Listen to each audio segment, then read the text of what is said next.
Hi అండి. అందరికీ నమస్కారం. Welcome to my channel. అందరికీ బోనాల పండుగ శుభాకాంక్షలు. మా ఇంట్లో మొట్టమొదటిసారిగా బోనం తీయడం జరిగిందండి. ఈ వీడియోలో మనం బోనాల పండుగ ఎందుకు జరుపుకుంటాం? బోనం అంటే ఏమిటి? బలిదానాలు అమ్మవారికి ఎందుకు చేస్తారు? ఇవన్నీ మనం తెలుసుకుందాం. ఇక వీడియోలోకి వెళ్దాం. వీడియో చాలా ఇంట్రెస్టింగ్‌గా ఉంటుంది ఫ్రెండ్స్. ఎక్కడా స్కిప్ చేయకుండా చూడండి. అయితే ముందుగా మన తెలంగాణ పండుగలలో బోనాల పండుగ కూడా ఒకటి. తెలంగాణ ప్రజలు చాలా సంతోషంగా జరుపుకునే పండుగ.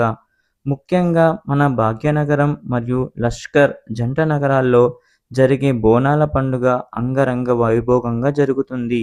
అందుకే మన తెలంగాణ ప్రభుత్వం బోనాల పండుగను రాష్ట్ర పండుగగా గుర్తించారు. మొదట గోల్కొండ జగదాంబిక ఆలయంలో ప్రారంభమై తరువాత సికింద్రాబాద్, ఉజ్జయిని మహంకాళి ఆలయంలో బోనాల పండుగను నిర్వహిస్తారు.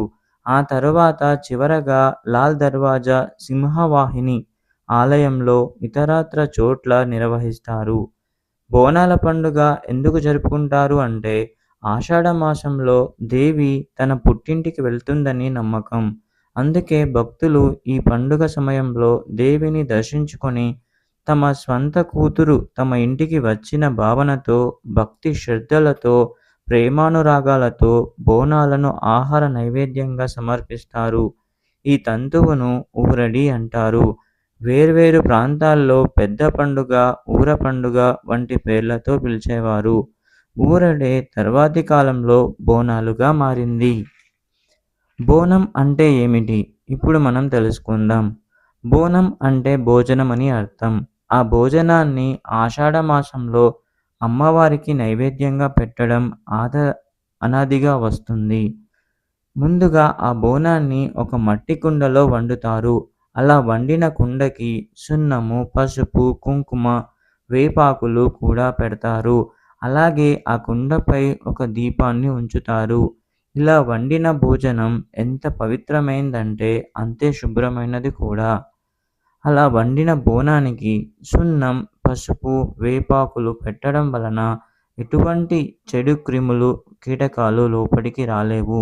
ఇందులో వాడిన సున్నం, పసుపు, వేపాకులు యాంటీసెప్టిక్, యాంటీబయోటిక్‌కి సంబంధించినవే కాబట్టి ఇందులో ఎటువంటి క్రిమి కీటకాలకు బోనం లోపలికి వెళ్ళే అవకాశం లేదు. అలాగే బోనంపై దీపం ఎందుకు పెడతారంటే, ఒకవేళ మనం బోనం ఎత్తుకుని వెళ్ళే దారి కనుక చీకటిగా ఉంటే, అప్పుడు మనకు ఆ దీపమే త్రోవ చూపిస్తుందని అర్థం. ఇది బోనం యొక్క ప్రత్యేకత. ఇంకా బలిదానాలు ఎందుకు చేస్తారంటే, పూర్వకాలంలో ఈ పండుగ రోజున దుష్ట శక్తులను పారద్రోలటానికి ఆలయ ప్రాంగణంలో ఒక దున్నపోతును బలి ఇచ్చేవారు. నేడు దున్నపోతుకు బదులుగా కోడి పుంజులను, మేకలను బలి ఇవ్వడం ఆనవాయితీగా మారింది. పండుగ రోజున స్త్రీలు పట్టుచీరలు, నగలు ధరిస్తారు. పూనకం పట్టిన కొందరు స్త్రీలు తలపై కుండని మోస్తూ డప్పుగాళ్ళ లయబద్ధమైన మోతలకు అనుగుణంగా దేవిని స్మరిస్తూ నర్తిస్తారు. ఈ బోనాల పండుగలో పెద్ద అట్రాక్షన్‌గా నిలిచేది పోతురాజు నృత్యాలు. దేవి అమ్మవారి సోదరుడైన పోతురాజును ప్రతిబింబించే ఒక మనిషి చేత పండుగ సమూహాన్ని నడిపించడం ఇంకొక ఆనవాయితీ. పోతురాజు పాత్రను పోషించే వ్యక్తి బలశాలిగా, చాలా బలిష్టంగా ఉంటాడు. ఒంటిపై పసుపు, నుదిటిపై కుంకుమ, కాలికి గజ్జెలు కలిగి, చిన్న ఎర్రని ధోతిని ధరించి, డప్పు వాయిద్యానికి అనుగుణంగా ఆడతాడు. అందరినీ కొరడాతో కొట్టుకుంటూ ముందుకు పోతాడు. అతను భక్త సమూహాన్ని ముందు పలహారం బండి వద్ద నర్తిస్తాడు. అతను పూజ కార్యక్రమాల ఆరంభకుడిగా, భక్త సమూహానికి రక్షకుడిగా భావించబడతాడు.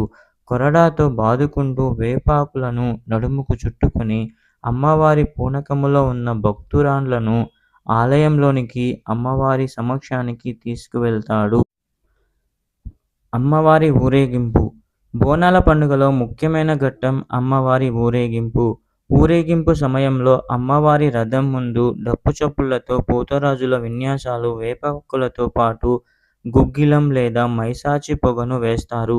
ఆ ఊరేగింపుకు కూడా కారణాలు ఉన్నాయి.